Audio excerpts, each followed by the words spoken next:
Merci Madame la Présidente, Monsieur le Ministre, Monsieur le rapporteur, mes chers collègues. Monsieur le Ministre, sur ce sujet, vous l'aurez compris, nous n'avons pas l'intention de vous lâcher ce matin, même si nous vous remercions d'avoir choisi de consacrer ce moment et de le circonscrire précisément à la question de la privatisation d'ADP, dont vous aurez bien compris qu'elle suscite l'émotion à travers le pays. On notera d'ailleurs que sur la loi Pacte, qui contient de multiples sujets entre les deux lectures de ce texte, la question de la privatisation des aéroports n'est que plus prégnante. Et à cette heure, vous le savez, une pétition largement soutenue atteint plus de 130 000 signataires contre cette privatisation, ce qui n'était pas le cas lors de la première lecture. C'est bien le signe que sur cette affaire, il n'y a pas que la représentation nationale qui s'inquiète de ce que vous avez l'intention de faire. Sur la loi Pacte au global, nous avons eu l'occasion de dire que nous divergeons sur votre vision de l'économie. Nous pensons et nous disons à nouveau que vous soutenez un modèle obsolète dans une loi qui a la prétention importante d'insérer les entreprises dans les enjeux du XXIe siècle et qui passe à côté de l'essentiel de ces enjeux, au premier duquel, bien sûr, nous l'avons dit et nous le redirons à l'occasion de nos débats, la question climatique. Sur la privatisation d'Aéroports de Paris, vous nous avez à plusieurs reprises déjà répondu, mais vous ne nous aurez toujours pas convaincus. La vente permettrait de rapporter 8 à 9 milliards, vous dites, pour créer un fonds d'investissement de l'innovation, mais chacun voit bien, compte tenu de la situation économique d'Aéroports de Paris, que cette situation permet d'ores et déjà d'alimenter ce fonds, si c'est votre intention. Aéroports de Paris gère notamment les aéroports d'Orly, de Charles de Gaulle et du Bourget. C'est de cela dont nous parlons. Ce groupe est devenu en 2018 numéro 1 mondial du secteur avec 281 millions de passagers, une hausse de près de 8% par rapport à 2017. Ce serait la plus grosse privatisation française jamais réalisée dont vous seriez comptable et responsable, tout secteur confondu. Alors bien sûr, Monsieur le Ministre, les candidats au rachat ne manquent pas. Le groupe Vinci, qui fait figure de favori, l'italien Atlantia, l'espagnol Ferrovial, et la région Île-de-France et l'ensemble des départements franciliens ont d'ailleurs publié un communiqué s'inquiétant du fait qu'ils regrettaient de ne pas avoir été consultés et qu'ils s'inquiétaient de ce désengagement de l'État.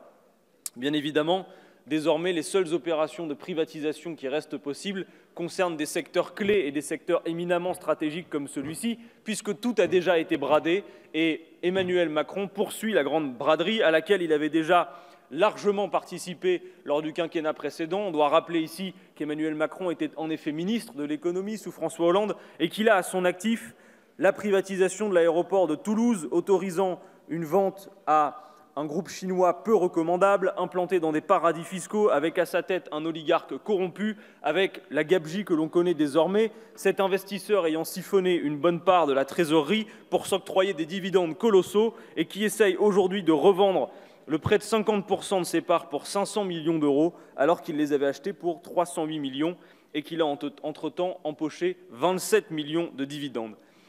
Au-delà de cette question purement économique, Aéroports de Paris, et ça a été dit, y compris par nos collègues des Républicains, est la première frontière de France avec l'étranger. La recherche exclusive de profit risque de se faire au détriment des enjeux de sécurité et de sûreté. Oui, Monsieur le Ministre, le futur acquéreur aura intérêt à toujours diminuer les effectifs destinés au contrôle de la sûreté des vols et des aéroports. Le futur acquéreur aura intérêt à toujours intensifier le trafic aérien au détriment de l'environnement. Le futur acquéreur pourra privilégier les profits à court terme, contrairement à l'investissement de long terme. Avec cette privatisation, nous laisserons la possibilité à des capitaux étrangers de faire chantage sur nos intérêts collectifs. Monsieur le Ministre, nous vous alertons aussi sur le caractère anticonstitutionnel de cette privatisation, car la Constitution de 1946 est claire en la matière. Tout bien, toute entreprise dont l'exploitation a ou acquiert les caractères d'un service public national ou d'un monopole de fait doit devenir la propriété de la collectivité. Par conséquent, ADP n'est pas privatisable d'un point de vue constitutionnel. C'est une perte financière pour l'État. La privatisation d'un monopole est toujours absurde financièrement. Pourquoi céder cette rente aux intérêts privés? Cette vente qui rapporterait 8 à 9 milliards d'euros, dont une partie devrait être placée dans ce fonds, mais les intérêts de ce fonds seront moindres que ce que rapporte déjà aujourd'hui ADP à ses actionnaires. L'État pourrait donc engranger davantage en gardant ses parts. Vos arguments, Monsieur le ministre, ne sont pas suffisants et j'espère que vous en avez d'autres sous le pied ce matin, parce que vous dites régulièrement « c'est une entreprise concurrentielle ». Mais c'est faux, car ADP n'a pas de concurrent dans un rayon de 300 km. Il exerce donc un monopole. Vous dites « il faut attirer des fonds privés pour pouvoir investir, pour développer ADP ». Ce sont vos mots, Monsieur le ministre. Mais l'État aurait très bien les moyens de réaliser ces investissements. Car en effet, ce n'est pas un problème de s'endetter pour investir, précisément puisque les investissements sont ensuite rentabilisés par les résultats d'ADP, et vous le savez très bien. Vous justifiez souvent votre choix en indiquant que, certes, les dividendes sont aujourd'hui importants, mais que rien ne peut présager du fait qu'ils ne pourraient pas s'écrouler à l'avenir. Très honnêtement, et même si je ne suis pas un amateur et spécialiste en la matière, et si le risque zéro en matière d'investissement n'existe pas, tout investisseur raisonnable sait qu'au vu de la situation économique d'ADP, cet argument ne tient pas debout. Vous dites que ce ne sera pas une privatisation, mais une simple concession. Eh bien, nous avons un précédent en la matière avec les autoroutes. Les autoroutes, c'est aussi la question d'une concession.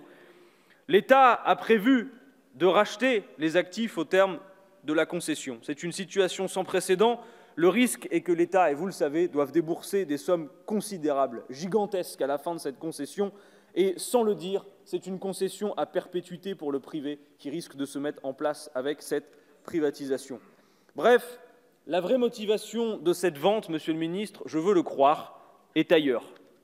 Est-ce un cadeau que vous envisagiez de faire à Vinci pour le dédommager de l'arrêt du chantier Notre-Dame-des-Landes? Je vous pose la question, j'attends votre réponse. Ou alors, compte tenu du fait que vous avez déjà choisi votre banquier d'affaires pour mener l'opération, lequel a rejoint En Marche et été chargé de la collecte des fonds pendant la campagne présidentielle, est-ce aussi une manière éventuelle de le remercier? C'est une question que je pose et sur un certain nombre de points, nous attendons toujours vos réponses, Monsieur le ministre.